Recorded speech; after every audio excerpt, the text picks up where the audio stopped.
I never thought I'd wake up to find my beautiful lawn covered in salt. Not a light dusting, either thick, crusty lines of it, poured in bizarre patterns across my entire front yard. I stood there in my bathrobe, coffee cup in hand, trying to make sense of what I was seeing, when my neighbor Diane rushed over. "Oh my goodness, did you see what happened?" She gasped, pointing across the street where Maren Winters, or as everyone in the neighborhood called her, Karen, stood clutching an empty container of rock salt, muttering to herself when she noticed us staring. She just glared back defiantly. "What did she do to my lawn?" I asked, though the evidence was right in front of me. "Killing my grass with every passing minute. She's been out here since dawn," Diane whispered, saying something about cleansing the evil from your property. She hesitated before adding, "I think you should call the police."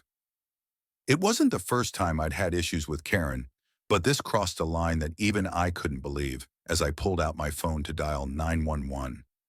I could feel my hands shaking with anger. 3 months of careful lawn maintenance destroyed overnight by a woman who apparently thought she was some kind of spiritual vigilante. When I first moved into Oakage Estates 6 months ago, I was thrilled the neighborhood was pristine, manicured lawns, tasteful landscaping, and a sense of pride that was evident in every property as someone who works from home. As a software developer, I wanted a peaceful environment where I could enjoy my surroundings. I spent weekends installing solar-powered path lights, hanging wind chimes that made gentle music in the breeze, and planting flowers that attracted butterflies and hummingbirds. Little did I know that my innocent decorative choices would become the focus of our HOA president's obsession. Karen Winters had been the head of the Homeowners Association for 8 years running, and according to Diane, no one had ever dared to challenge her authority. She was in her mid-50s, always dressed like she was heading to a business meeting, even on weekends, with a perpetual expression of disapproval etched on her face. Our first encounter happened about a month after I moved in. I was adjusting one of my solar lights when her shadow fell across my lawn. "Those aren't approved by the HOA," she said without even introducing herself. I straightened up and offered my hand. "Hi, I'm Daniel. I just moved in. These are just simple solar lights. They're not permanent structures." She ignored my outstretched hand. "They're creating an unusual energy on this street. Several neighbors have complained about strange feelings when they walk past your house." I looked around confused. "Strange feelings?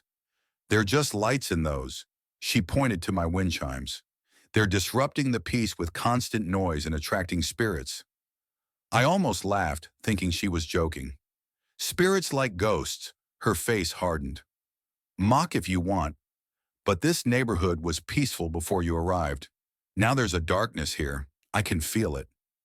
I assumed she was just being dramatic, maybe trying to assert her authority over the new guy.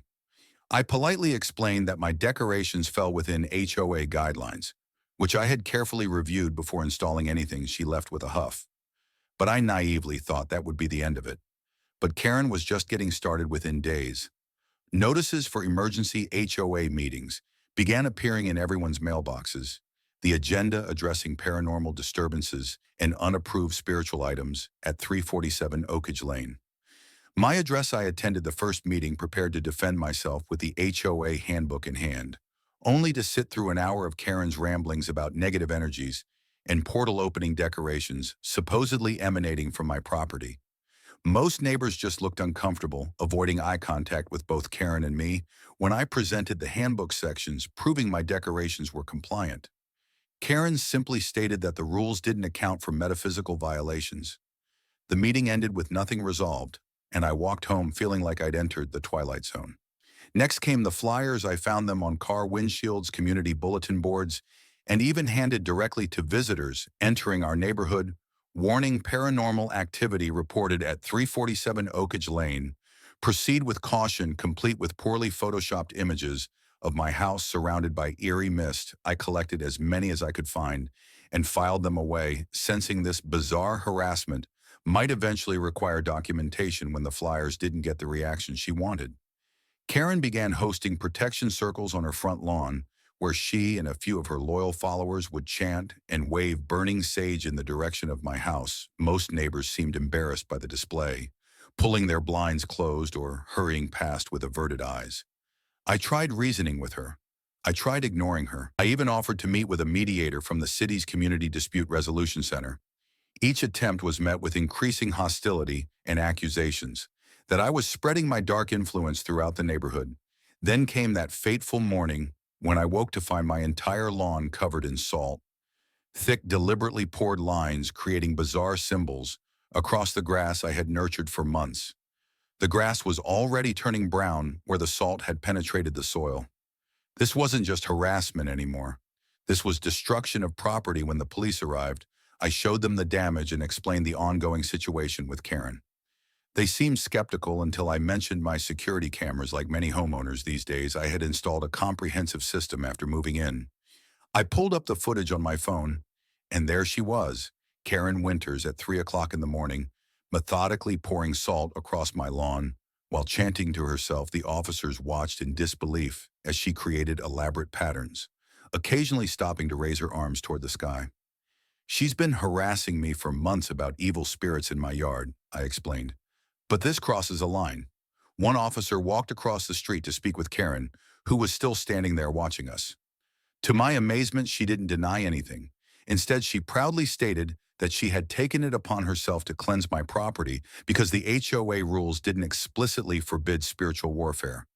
"That woman poured salt all over your lawn," the officer said when he returned, "and she freely admits it says she was protecting the neighborhood from dark energy coming from your property." "I want to press charges," I said firmly. "This isn't about dark energy or spirits. This is about a woman who thinks she can destroy my property because she doesn't like me." The officers nodded and asked me to get an estimate for the lawn repair as a software developer who worked with data. I already knew the numbers would be substantial. Salt doesn't just kill grass, it changes the soil composition and can prevent growth for months or even years without proper remediation. When the landscaper arrived later that day, his estimate confirmed my fears. $3,800 for complete soil replacement and new sod installation. The police returned with the repair estimate and everything changed for Karen. What she had dismissed as spiritual cleansing was now criminal vandalism, with damages exceeding the felony threshold in our state. The officers explained that her intentions, no matter how spiritually motivated she claimed them to be, did not exempt her from the law. "But I'm the HOA president." She protested loudly as they informed her she was being placed under arrest. "I was protecting our property values from his demonic decorations." The officers were unmoved. "Ma'am, being an HOA president doesn't give you the right to trespass and destroy private property. Please turn around and place your hands behind your back." I'll never forget the look of utter shock on Karen's face as they placed handcuffs on her wrists. She had genuinely believed her position gave her immunity, that her self-appointed role as neighborhood spiritual guardian placed her above the law. As they escorted her to the police car, she continued protesting that she was being persecuted for seeing the truth about the evil in my yard. Neighbors emerged from their homes drawn by the commotion. Some were filming with their phones, others whispering among themselves. Several approached me afterward, confessing they had always thought Karen's behavior was inappropriate, but had been too intimidated to speak up against her. She once reported me for having a garden gnome. One neighbor said it was inviting mischievous entities into the neighborhood. Another added, she tried to ban holiday decorations last year because they attracted spirits from other realms. We all thought she was getting a bit extreme, but nobody wanted to be her next target. The legal process moved swiftly after that. Karen was charged with criminal trespassing and felony vandalism. Her defense that she was performing a necessary spiritual service didn't impress the judge, who pointed out that religious beliefs don't justify property destruction. In the end, she accepted a plea deal that included full restitution of $3,800 for my lawn damage, a $5,000 fine, 2 years of probation, and mandatory community service hours.